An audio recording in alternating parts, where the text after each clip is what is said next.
So if you tried these problems, you would see that in order to solve, you would use sine squared of theta plus cosine squared of theta equals 1. And if you did it, then you would have cosine of theta equals 12 over 13. Then you just fill in the respective parts of it. Remember that you need to know what quadrant you're in. Okay, so it tells us that we're in pi and 3 pi over 2. So that means we're in quadrant 3. That means that our sine and cosine are negative. Everything's negative except for our tangent and cotangent. Those are only positive ones. In the next one, we are in quadrant. See, pi over 2 and pi. Again, we're in quadrant 2. So think about A, S, T, C. The only one positive is sine. And then cosine and tangent and the reciprocals are negative. You would have gotten cosecant equals root 29 over 5. Make sure to rationalize the denominators. For the last one, you would have found that sine of theta is root 35 over 6. And then this is in quadrant 1. So between 0 and pi over 2, that's in quadrant 1. So that means everything is positive. Okay? So now let's take a look at simplifying trig expressions. And so we have secant of theta, tan squared of theta, plus secant of theta. Our goal is to have the least number of functions written by the end. So what we're going to do is we're going to remember what we wrote in the beginning with all of these. Okay, this page at the bottom with all of our identities. I would keep that handy when you're doing the homework, and just in class maybe if you're having, if you don't remember these just yet. I think as you start to use them more, you'll start to memorize them. And I'm hoping some of them you already have memorized, right? Like tangent and secant and so forth. So let's go ahead and rewrite this expression first. We have secant of theta, tangent squared of theta, plus secant of theta. There are probably different ways, or there are different ways that you can simplify these sometimes. And so there's just ways that sometimes are shorter than others, and some just may take a little longer, but you'll still get to the answer at the end. Now, let's try to simplify this one. We have secant theta, tan squared of theta, plus secant of theta. So another way to think about that is, well, when they're right next to each other, secant and tangent, we know that that's multiplying. So it's kind of like we have a times b squared plus a. So if we think about it in those terms, we can see that we can divide out or factor out a secant of theta. So let's do that. Factor out a secant of theta from the front and the back. So if I divide by secant of theta from both, remember when you do that, it's just the GCF, then you write it out in the front. So then you notice what we're left with then is tangent squared of theta plus 1. And so that is one of our Pythagorean identities. If you remember, that Pythagorean identity is 1 plus tangent squared of theta equals secant squared of theta.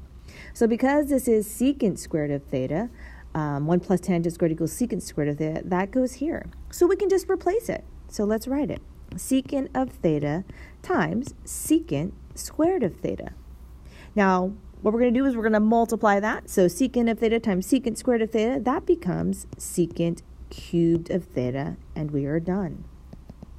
So we'll do a couple examples. Here's another example. So example 2b. We're going to get tangent, or we have tangent of pi over 2 minus theta times sine of theta. So tan of pi over 2 minus theta, that's one of our co-function identities. And so tangent of theta, when we have that, pi over 2 minus theta, that becomes cotangent of theta times sine of theta. And then cotangent of theta, remember that can be written. Cotangent of theta is just cosine of theta over sine of theta, and that's multiplied to our sine of theta. If you need to, you write that over 1. So if you see that, you can see that you can cancel out our sine of thetas, and so it simplifies to just cosine theta. And we are done. So that's completely simplified. Let's do this example down here. Let's just call this 2c. And so we want to simplify it. In this one, let's multiply this together. If you see this, if you remember, this is really like a plus b times a minus b. And then when you multiply, you get a squared minus b squared. Okay, if you remember that from before. So this actually becomes 1 squared minus cosine squared of theta. Remember, 1 squared is just 1 and then minus cosine squared of theta. And that should remind us of one of our Pythagorean identities. It's close. We have cosine squared of theta plus sine squared of theta equals 1. And so I want the 1 minus cosine squared of theta. So look, if I subtract cosine squared of theta here, that means that 1 minus cosine squared of theta equals sine squared of theta, which is what I have here. So this final answer, completely simplified, is sine squared of theta. So again, it's really handy to have this chart available in front of you if you're having a hard time seeing these. Again, you'll get used to it as you do more problems.